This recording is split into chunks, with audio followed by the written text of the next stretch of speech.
Director Greg Washington. Here. Director Alfred Wallace. Here. Director Rick Webb. I'm here. Vice President Ben Stewart. Here. President Byron Glennon. Here. General Manager Joe. Here. Director of Public Works John Houghton. He'll be joining us later. I am the Director of Administration and Board Secretary, Sherry Kemp. And we have a legal counsel, John Comar, with us.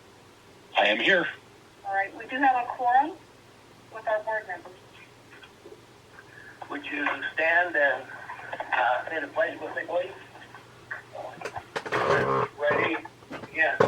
I pledge allegiance to the flag of the United States of America and to the republic for which it stands, one nation, under God, indivisible, with liberty and justice for all.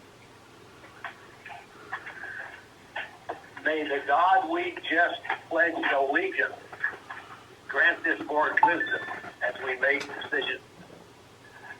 I see no changes to the agenda. Can I have a motion to approve the agenda? So moved. Motion by Director Stewart, second. Second by Director Webb. All in favor say aye. Aye. Opposed, same sign. Motion carried and passed.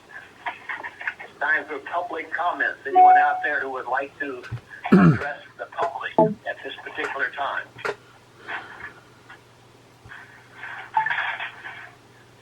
Hearing none, we'll move on to voluntary public roll call by teleconference. Anyone that wants to let us know you're out there listening. Good evening, Byron. One more time. Good evening. You got right on top of each other. Good evening, Byron and members of the board. It's John Joyce reporting for the Roseman News. Good evening, John. Hi. Sorry I interrupted you there, John. This is Colin Pitchler representing HydroStore. Good evening, sir. Good evening. I have a motion to go into closed session. Motion by Director Stewart, second. I'll second. Second by Director Wallace. All in favor say aye. Aye. Opposed, same sign. Motion carried. We're into closed session at 6:02.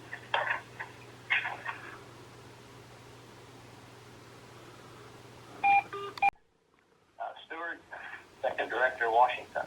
All in favor say aye. Aye. Same opposed, same sign. All in favor. We're out of closed session here. Motion carries. Again, opportunity for public comment. No reportable action. Opportunity for public comments again.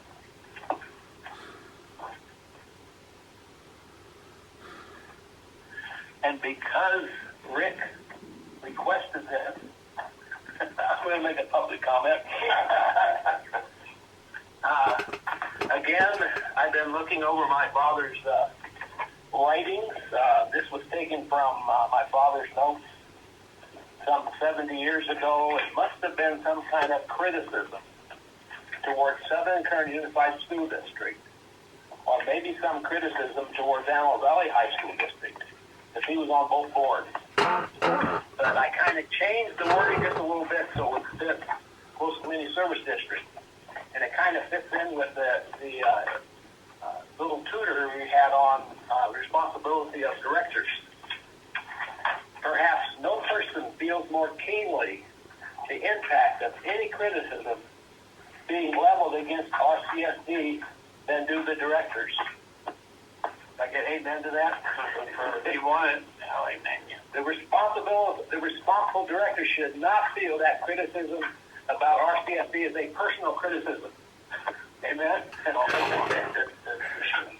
Shouldn't, right. However, all criticism should be received, respected, and answered. Board members do not act as individuals, but as a board of five. Right? The source or sources of any criticism should always be considered. Normally, 90% of criticisms may be satisfactorily answered with the basic facts calmly explained by the staff of Roseman Community Service District. And I don't know what the issue was back when he wrote that, but there must have been some issue that they were dealing with. Thank you. And I will make one request here. Before anyone else retires off the board, you have to promise to write those down in a memoir for us, Mr. President. Timeliness of the word.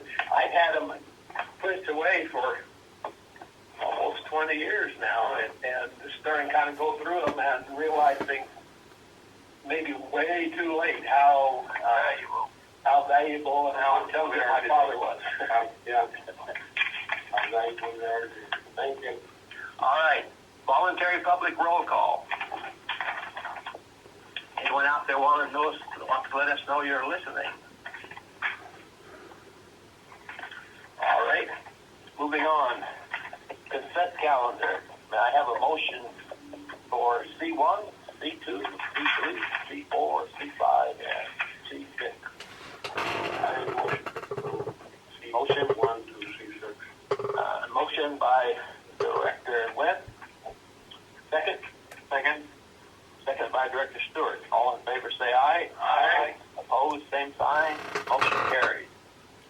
Minutes. I have a motion to approve M1 and M2. Motion to approve the minutes.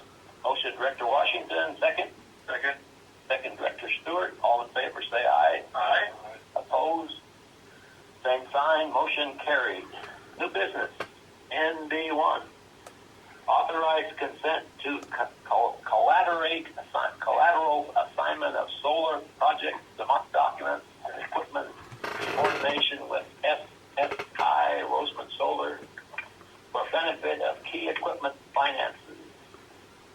General Manager. Thank you, Mr. President. So back in late December of 2020, the board approved a power purchase agreement and lease between SSI, DEFCO, and Roseman CSD. That's for the construction of the new solar array at the wastewater treatment plant, which will then offset power needed by the new water reclamation facility. This consent document that is before you gives SSI Roseman Solar the permission to engage a finance company so that they can complete construction, and now it's time for them to refinance their efforts. So the recommendation is to approve the consent documents and authorize the general manager to execute the document subject to council approval. Any questions for the general manager? I have a motion to approve NB1. Motion to approve. Motion Director Webb. Second? Second Director Stewart. All in favor say aye. Aye. Opposed, same sign. Motion carried. NB1. NB2. Approve agreement with V-Axis for public relationships and communication services. Again, the general manager. Thank you, Mr. President. Since January of 2020, Z-Axis Images, and they happen to be present here to answer any questions, they've been providing public relations and communication services to the district. In my opinion, my short time working with them, they're professional, invaluable resource to our team. We really appreciate the work that they do. They operate under 1-year agreements, and their agreement is up starting on May 1st. So the recommendation at this point, we've asked them to add to their scope, and that is one of the things that we've asked them to do is to update the website so that it's current and all the information is current.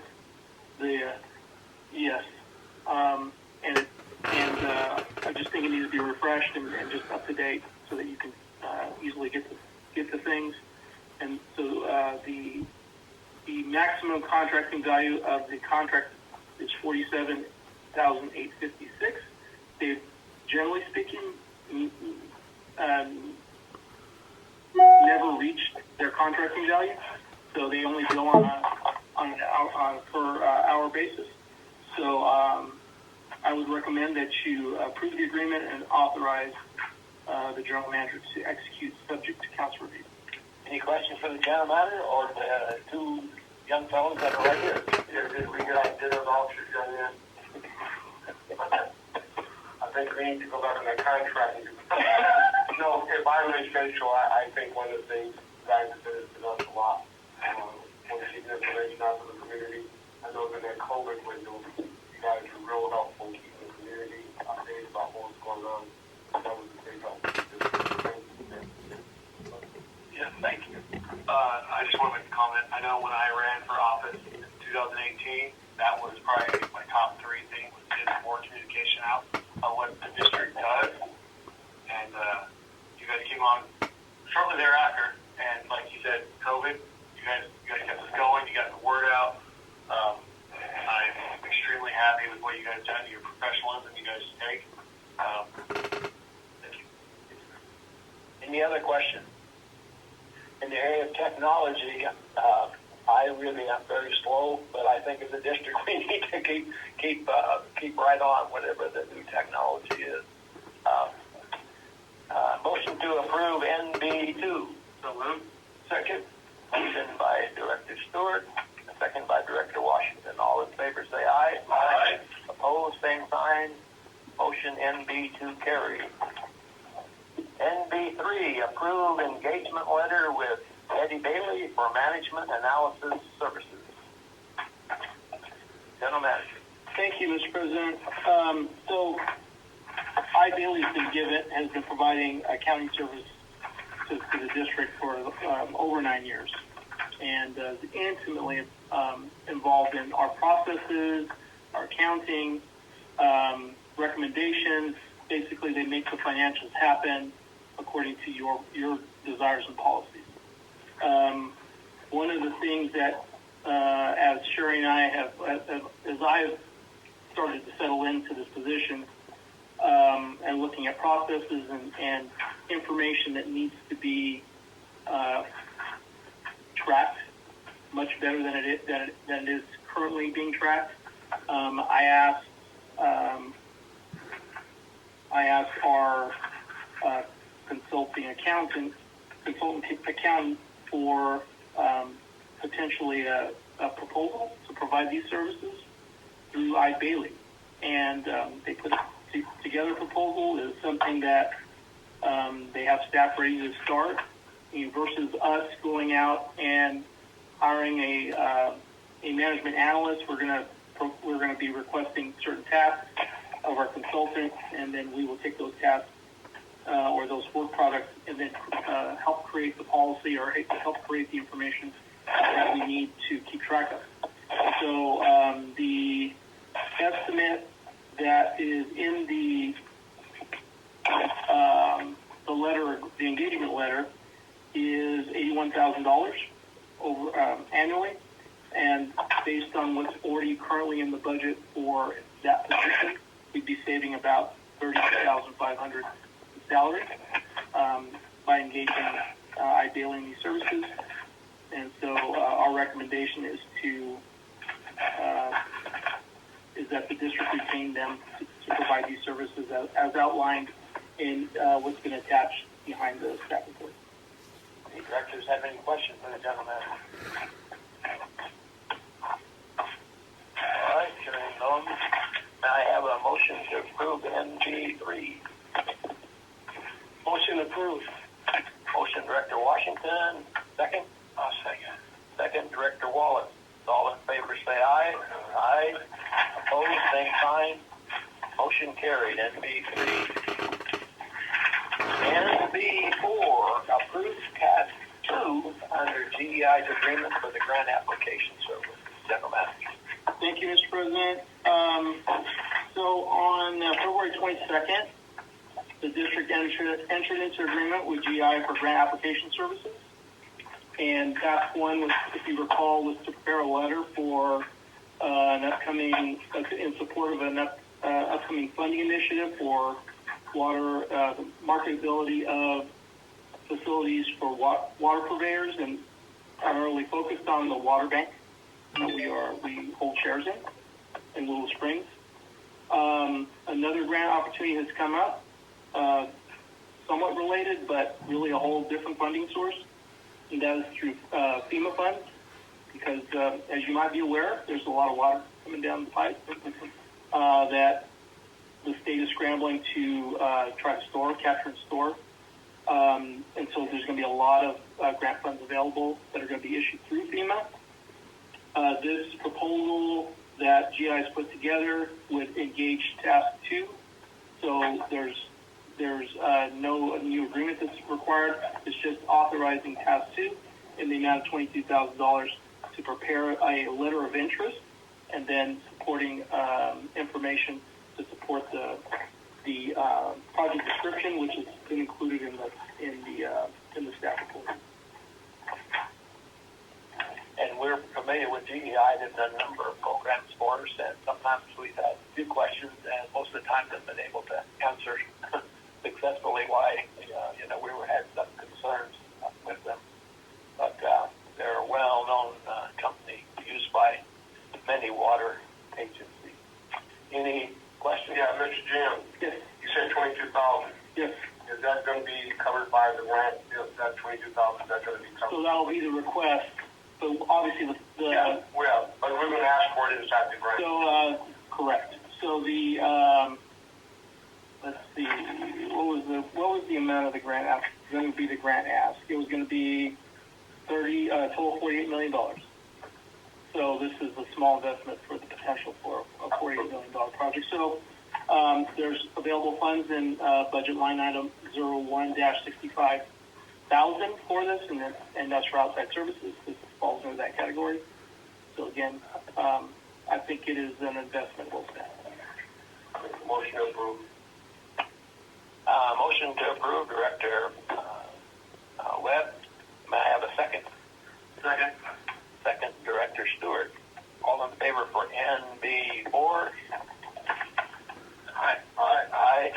Same sign, those opposed. Motion NB4 carried. NB5, the budget workshop presenter, our consultant, Brad, and we've got a whole bunch of paperwork in the agenda to look over. Are you out there, Brad?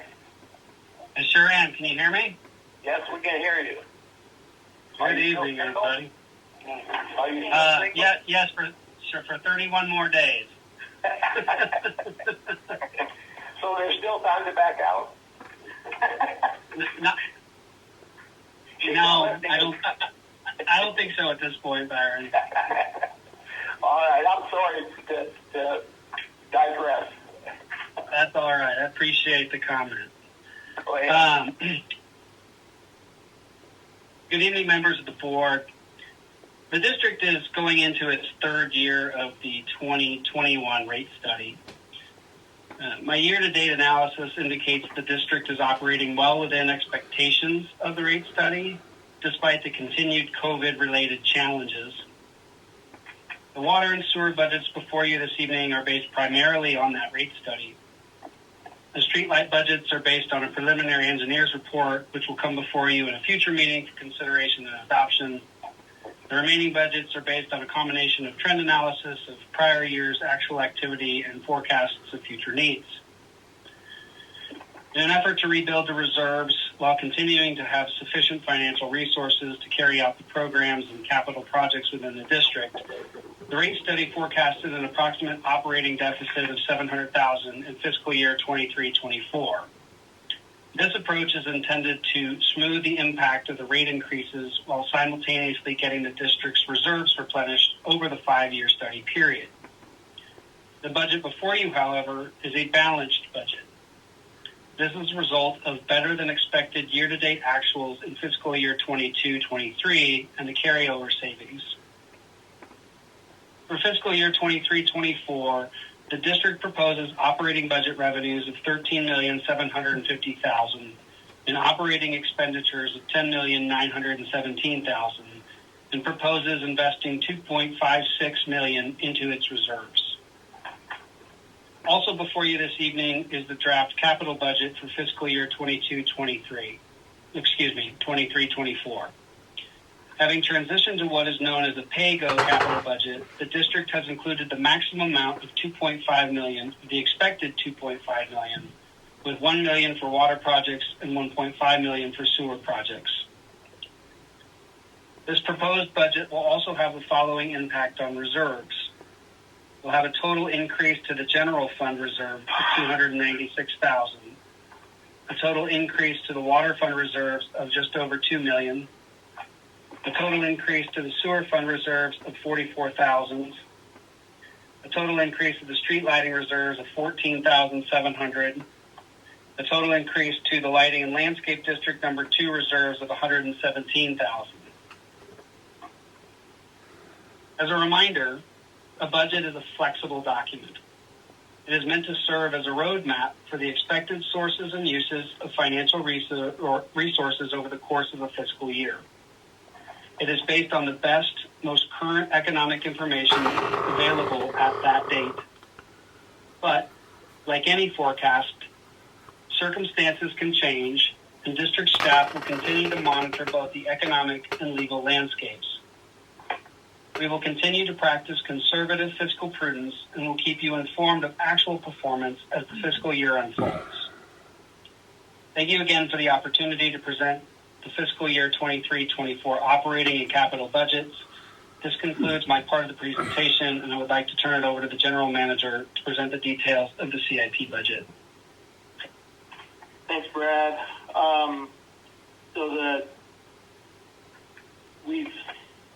Staff has gotten together and looking at some needs at the on the sewer and water side, and we are working within we have a preliminary budget that we've put together that works within the amounts that Brad just described.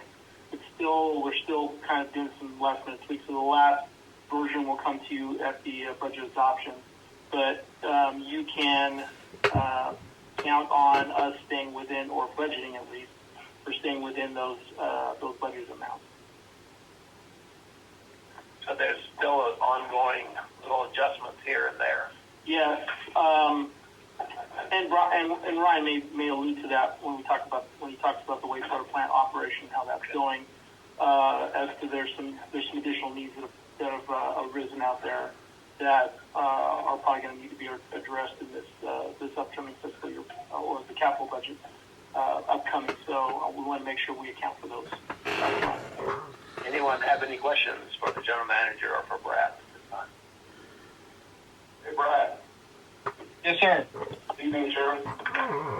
Good evening. I didn't hear normally we talk about the audit and then the clean audit back and we get budget audit this year, or just an off year for the audit. Our fiscal year ends June 30th, so the year hasn't ended yet. The audit for last year was accepted, I believe, in October of 22, and that audit was clean, but we have not started our audit for fiscal year 23 yet. Okay. Thank you, sir. Yes, sir. Anyone else? I have one thing I'd like you to go back over one more time, Brad, mainly for not just for us, but for anyone listening. The rate study that we went into a few years back, the whole purpose was to develop reserves, because we had no plan for any kind of a safety net in the way of reserves. And that's why the rate study was the key to developing reserves. Could you just list those? I think, are there 7 accounts?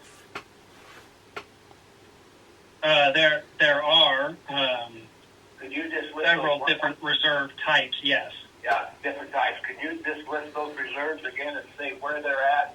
And if you have it right there in front of you, what percent? Are they close to 100% or our goal yet? Sure. The part in the consent calendar of this meeting, there's also a treasurer's report and a reserves report, which would give much more detail than I've presented just now. But I can pull that up if you give me just a moment and find it. So our reserve balances, and keep in mind this is as of March 30th, 2023. there are 7 reserves: the Operation and Maintenance Fund, Debt Service, Repair and Replacement, Rate Stabilization, Facilities Capacity Fee, Connection Fee, Emergency Fund, and the Water Acquisition Fund. And the total of those 7 have $22,193,150 in them. As of March 30th, March 31st, of 2023, the Operation and Maintenance Fund was 93% funded. The Debt Service Fund was 100% funded. The Repair and Replacement Fund was only 70% funded. The Rate Stabilization Fund was 100% funded.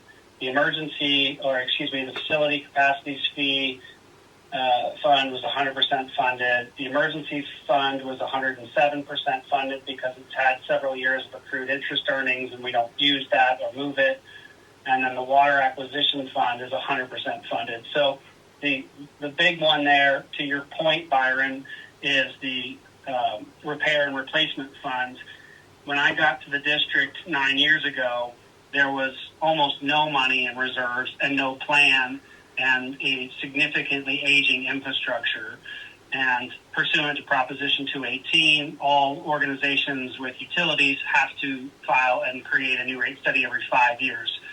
Part of the last 2 rate studies were a plan to replace aging infrastructure, replace vehicles, do deferred maintenance, and that Repair and Replacement Fund, it changes pursuant to policy.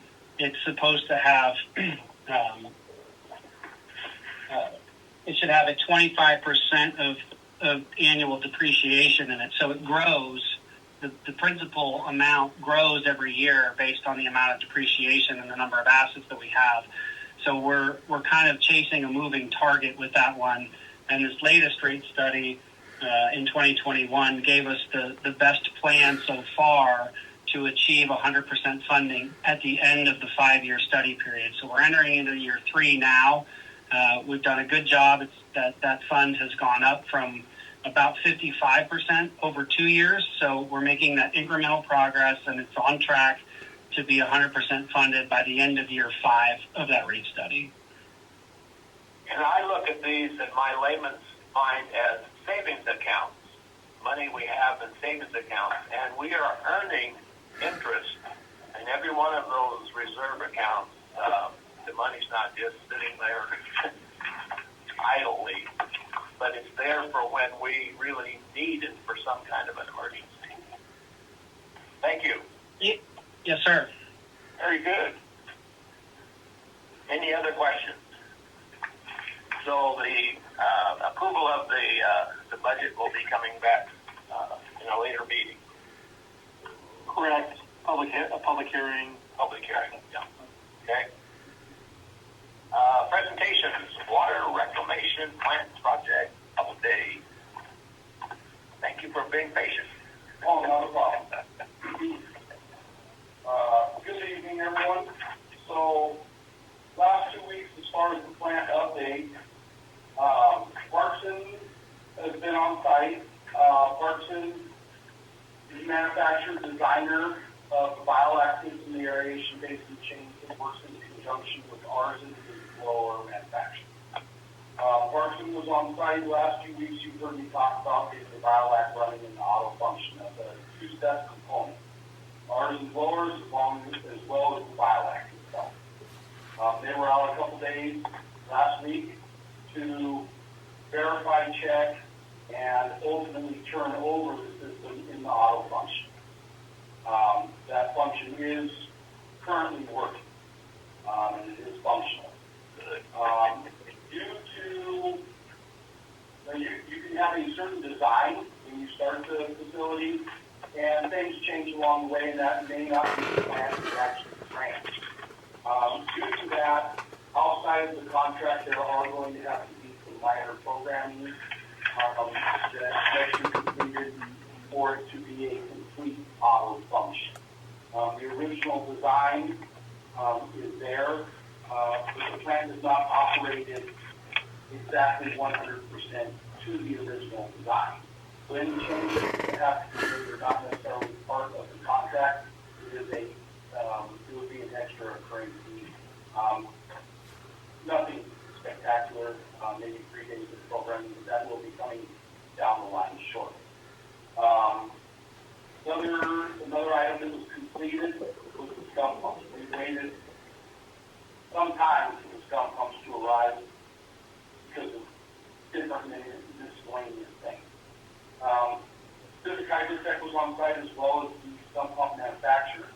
They wired and installed the pumps, and they do operate as intended.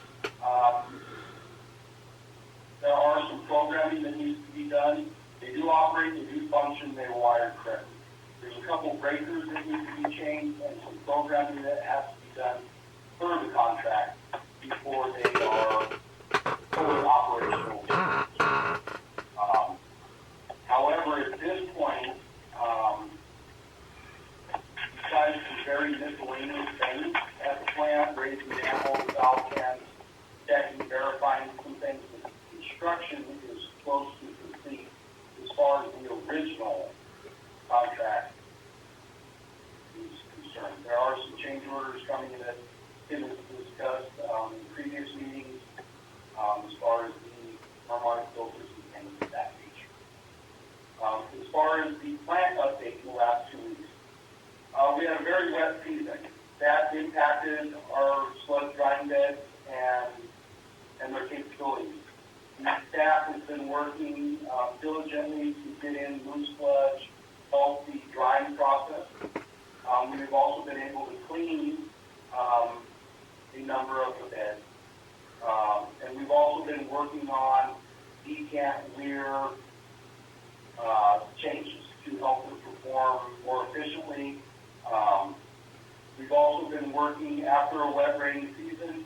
We've been driving around doing mainline checks on all the manholes, making sure none were hit, none are in the flood traffic area. We also go around and seal each one of them.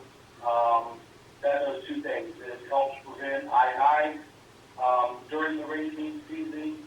It also helps us check to make sure that none of our manholes are being vandalized or things are being dumped in them out in our surrounding areas that are not heavily trafficked. We've also been doing standard plant maintenance as well as our sampling and working heavily on weed abatement. The plant is operating exceptionally well. Since the auto function was implemented, there has been some growing pains and changes associated with that, but the plant is operating very efficiently and producing a high-quality effluent that more than meets the standards set by rule of operation.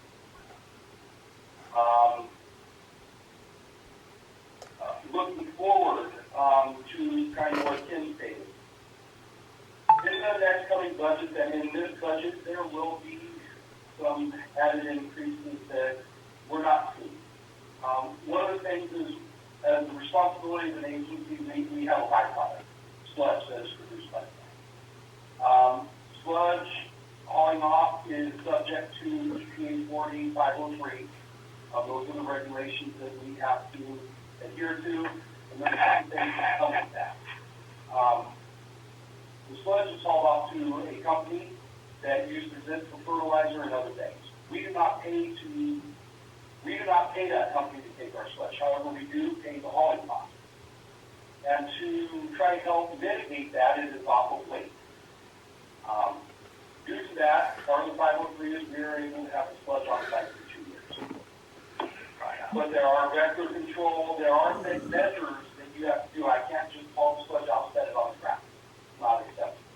One of the things that we'll be asking for is a concrete holding bay, if you will. The sludge can be removed from the bed, placed in this bay. It will continue to dry, eliminating hauling costs and things of that nature.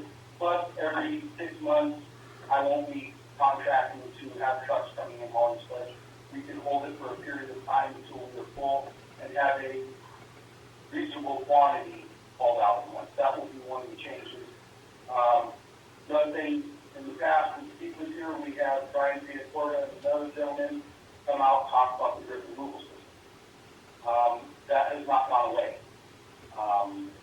But as a general manager and staff, we have to look at, it's easy for me to tell Mr. Domingo and you guys, I want it both, and I want it now. That is not reasonable. We had to look at what is the first critical task. And so in the long term, in the years coming, there will be some substantial costs that we will ask you guys to look at.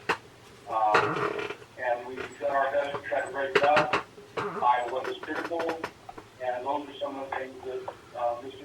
Domingo maybe alluded to that he said I can't handle. Those are some of the items that will be coming. So yeah, that's that.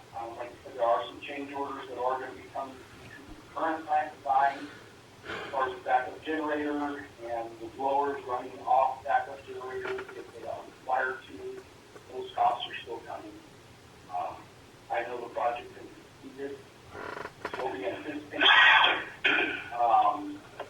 However, I think in this today, it may have cost more than what we planned, but the community of Roseman and all of you, I think, face the field if you will have an up-to-date plant that will produce a very viable byproduct, and ultimately, in the long run, save money to districts, the ratepayers, not having to go out and purchase outside water at a very costly amount. Sometimes you make a very hefty initial investment to save in the long term. So that is my update on not only the plant, but 2-week performance of staff. All right. Thanks for the update. You didn't talk about your bugs today, but so I have a couple questions for you. And you're right, anticipated versus actual cost. But it's like every time we talk about it's something that someone didn't see. Like floods, this, floods, that. I'm going on your word. I'm not going on the engineer's word. I'm going on your word. We are going to have a good plan. But my question concerns becoming down a good plan at what cost, because if we have to come out with more money, then down the line, today it's not a good cost, maybe 5 years from tomorrow. So concerns I'm starting to get down. Said we're not supposed to be off and running yet. We're producing a good product. We have a date, because that was one of the concerns. I remember last year they were told that plant's going to be ready to run. We're almost back to here again, so are we getting a date on that? That's number one. And number two, the bigger concern I have is every time we say somebody is getting something done, I don't know if it was the engineer, the folks there, to delay, that broke, you got to fix something else. And you guys have done your part on offset costs by fixing stuff. But we pay people a lot of money to have this. So the sludge here, two things about that. It's going to be an order issue. I know you're going to hold it on tight. Will it be an order issue? Then number two, shouldn't we have anticipated that? Is that something that's just single? So to answer your first question, the plant is fully 100% operational. Okay. It is running. Are there little miscellaneous things that have to be done? But by all means, the plant is 100% operational for 98%. I share the same frustration. However, I was talking to certain people, and it's very easy to say, and I agree with you wholeheartedly. But at the same point, it is very easy to say we pay people a large amount of money, and there shouldn't have been any mistake. This is a very, very large facility, and mistakes happen, things were missed to all sorts of reasons I can point out. In certain respect to the sludge bed, there's many different designs for this type of sludge bed. This one, just for whatever reason, due to rain, not optimal, I should say. And then as the odor complaints so most of your odor complaints will come down. Sludge produces stronger odor that it does dry. During the portion when it is in the sludge holding bay, it will not produce smoke. It does do come out there on certain days, and it does produce an odor, especially during the maintenance of them and mixing and cleaning, just as that would be done. Yes. But the sludge phase, as far as that, will not incur any extra odor. As the sludge dries, it does become, doesn't have the odor going on. And then as far as every time the extra incurred costs, would it have been great for all these little things to be caught the very first time and budgeted for a very first time, and then we'll all be there. You know, my concern, and I agree with you. When I have more confidence in you, not you engineers, that's bad for me. So I trust you more. I have more confidence in your honesty than engineers who went up here and did all these wonderful things. Because you're right, nothing is perfect set up. But I think you have been more genuine and honest about the what ifs. I know they're in the business of installing and building. The reality is, I don't care how good a plan is. I'm not looking for perfection. I'm just looking for you not coming back and saying we're going to need some more. And not sure that you care enough to keep saying you need this to get it right. But there are people supposedly smarter than us that didn't get it right. That's the concern that I have. And I appreciate you staying on top of it because of all the people involved in the process, I have the most confidence in you. So thank you for that. I appreciate that. I think there are only really 3 large-scale things that need to be completed for us to be completely done.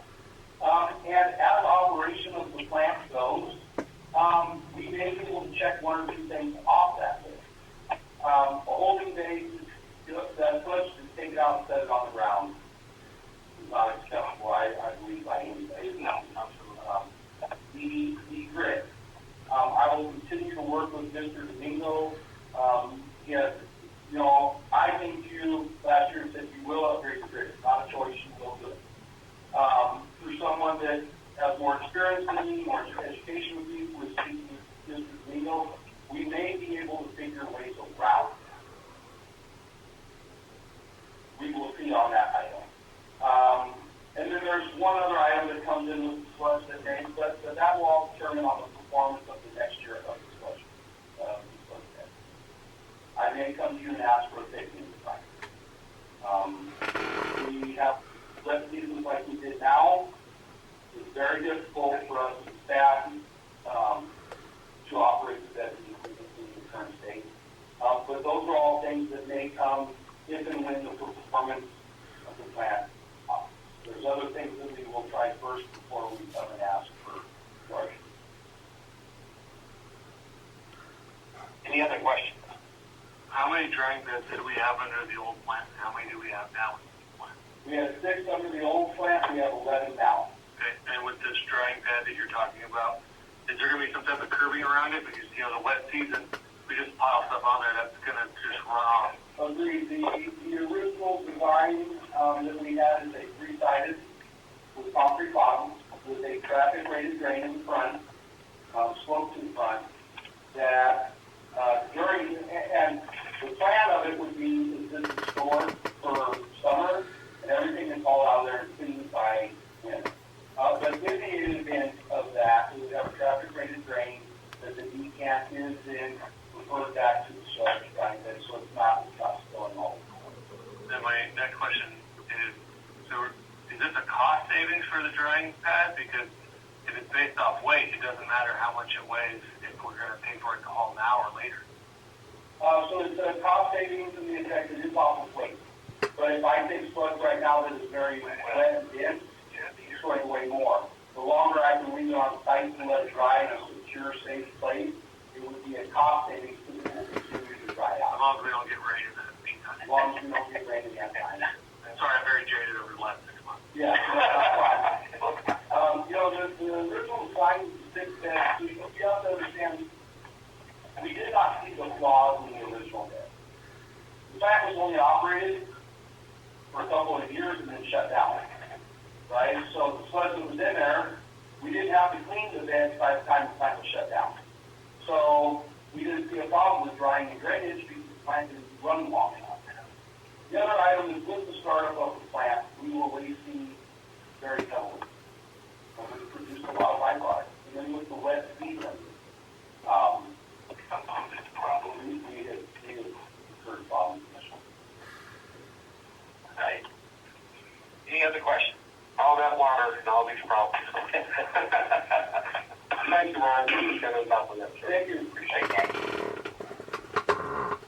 All right. Moving on. Director's reports. Director Washington. Yeah, I don't have anything. You're not going to tell them about the wall. No, I was going to save it for you. Oh, okay.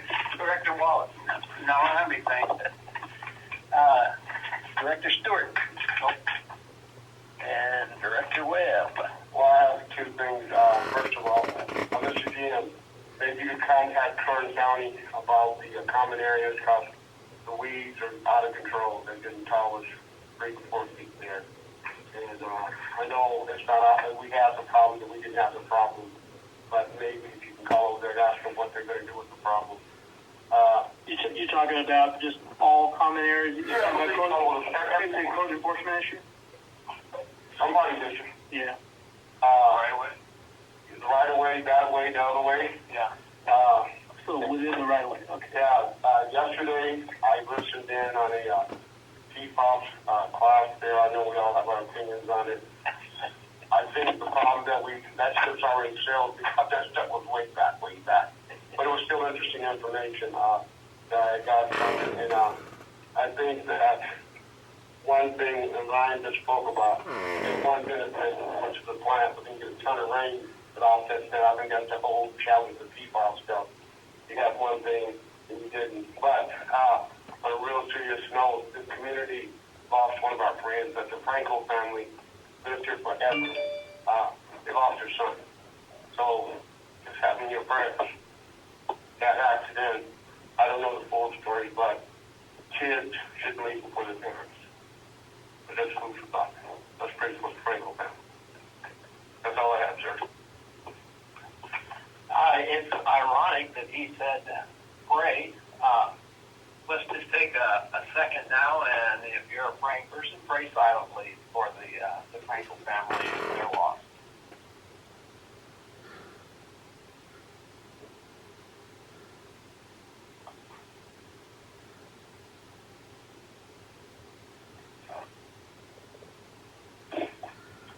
And the reason I said that is because I want the community to be aware that Thursday, May the 4th, is National Day of Prayer. And our nation, as well as our families, need prayer probably more than ever.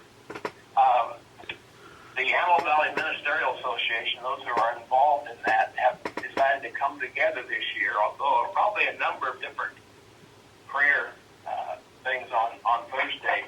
I know the high school down here used to have meet at the pole at 7 o'clock in the morning, and they would pray around the pole.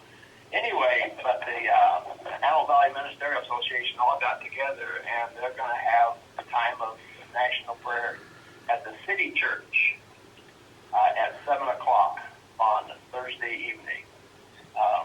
And if anyone is interested, they're kind of all coming together, some of the various churches. That's good to National Day of Prayer. Okay. All right. And again, repeating, our nation is in great need of prayer and forgiveness, maybe confession along with that. Amen.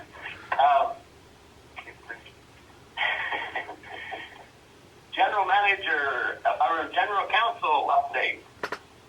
Nothing for you tonight, folks. Thank you, sir. General Manager update. Thank you, Mr. President. I'll try to keep this short. The 20th Street property, there's no update there currently. On the Diamond Street property, we're getting the lead and asbestos testing done, so that we're coordinating with our consultant to do that.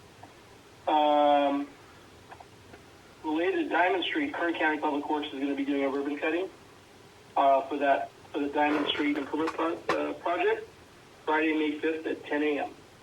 for those who would like. We've been invited to attend, so those who would like to attend. An update on the Rosamond High School water connection. That was chasing that down to find out the status. And I was able to ask the Department of Water Resources, the grant folks, about advancing that portion of the project ahead.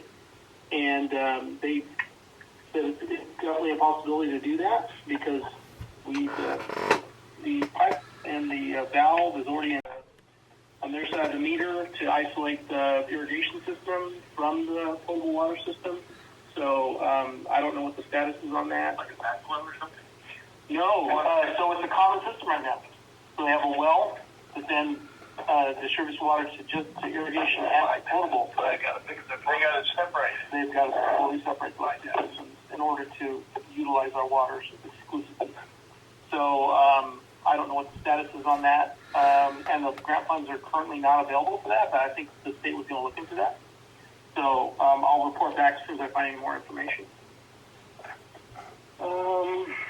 I reached out to Curry County Waste Management to gather some information on what it would take to take on trash service. I actually have a meeting scheduled with them tomorrow, so I'm gonna get some information for you to chew on. I will not be attending the Aqua Conference May 9th and 12th, so President Lennon and Director Wallace, I apologize for not being able to attend, but as Sherry will report out here, we're going to be having quite a bit of activity coming up, so I think it would be suited for me to be around to kind of help with that. And then finally, there's a call for nominees for the District 7 Aqua Board, and those nomination packages are due June 16th, so if any of you are interested in running, I've emailed the information to you in your email addresses. I'm on the nominating committee, so I'm not eligible. How about Sherry? She eligible? No, yes? I don't know. We can look into that. No, I'm asking. We can look into that. We don't are? I don't know. Oh, okay. We can find out. Yeah. And that's all I have. The more people we have on board, the more information we get. Any questions for the general manager? I do have one. You brought up the twin. Yes. We keep going round and round with those properties. Is this better news or no news or just kind of neutral news as far as what you hear? Neutral news only because there's interest in the property, both potential tenants and potential buyers. But I think we're going to try to take one bite at a time, and we're going to focus on the Diamond Street property. If an opportunity comes up, I'm not actively pursuing tenants or buyers. So I don't know if you've seen it, but somewhere around here we had a listing of all our properties here. Maybe it's time for us to look at that list again and see what's the desirable list, things we have, because we have certain desirable pieces, I would say, and we have some that is kind of there. And go through that process and see what we can and can't, because we're not real estate company. But we have a couple of nice holdings here that maybe not sit up on the time space. I will add that to my list. All right. Thank you. Director of Administration, Sherry. Thank you, Mr. President. So as I reported before, I have a keen interest in our receivables report and looking at the delinquencies and hoping to get those reduced, and have some interesting numbers. So since the end of January, we have about a 15% overall reduction in the payment receivables, which equates to about 30,000. Yeah. So we're chipping away at it. So just a reminder, the bigger chips are coming in May with regards to the penalties. We hopefully encourage people to pay before they become subject to penalty on the 20th of every month, and the shut-off. We don't want to shut off anybody if we can help it. So we're hoping that this go-around, I expected it to be quite busy. People were thinking we waited this long, but I think once they realize that this is actually happening, we should see those numbers even improve more so. And just a reminder, so the timeline for May, in case you guys are approached on the street or whatnot, the shut-off notification letters will be mailed out on the 18th. The door hangers will be put out between the 22nd and 23rd, and the 6th of June will, for those that have not paid yet and are still delinquent. And we're only focusing on the accounts that are greater than 120 days overdue, because that is a very large number. We can't do everybody. We could not possibly with the staff we have. Everybody is over 60 days past due. So June 6th will be the actual shut-off date for payments need to be received prior to avoid.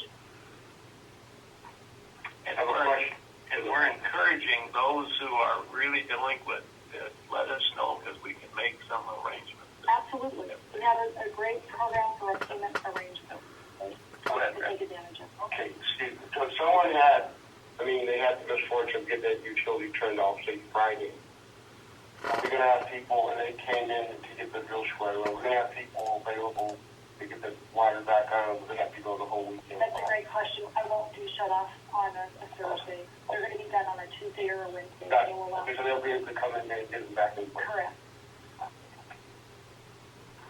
Any other questions? I also have just a bit of correspondence.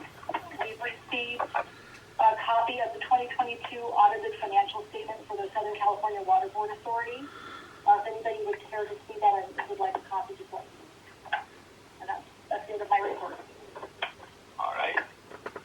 Public Works update. John, are you out there? John is not on the call this evening. I provided a copy of the report to you, and there's also one for the public sitting at the table over there. So if you have any questions, you've got other information. I mean, they've been busy and making good progress on cleanings and service line leak fixes. So if there's any specific questions, I know you haven't really had a chance to take a look at it, but I'm certainly able to respond. Am I thinking wrong, or has the service line leaks kind of gone down a little bit? They have. Yeah, they were considerably higher. Yep. Any questions? Got the report in front of you with pictures. Yes. And I guess it's a good thing we have the jetter trailer. Absolutely. It's got lots of use. It has, yes. It continues to. All right. If there's nothing else, I get a motion to adjourn.